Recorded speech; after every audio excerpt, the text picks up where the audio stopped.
கரூர் மாவட்டம் கிருஷ்ணராயபுரம் திமுக வேட்பாளர் ராஜா முதியவர்களின் காலில் விழுந்து வணங்கி ஆசி பெற்று வாக்கு சேகரிப்பில் ஈடுபட்டார்.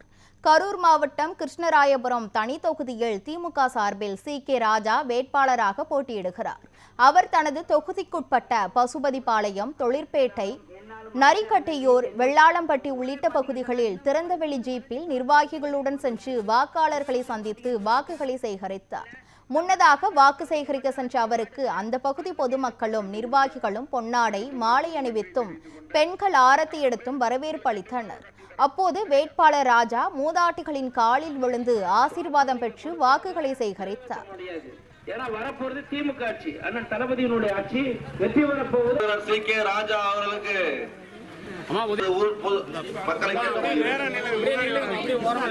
மிக பிரம்மாண்டமாக உதிக்க வேண்டும். உங்களுடைய வாக்கு நமது செயலாளரும் என்னாலும் அமைச்சர் அண்ணன் வி. செந்தில் பாலாஜி அவர்கள் பாத்தீங்கன்னு சொன்னா இன்னும் பல்வேறு வளர்ச்சி சாதனை திட்டங்களை மாற்றியுள்ளார்கள்.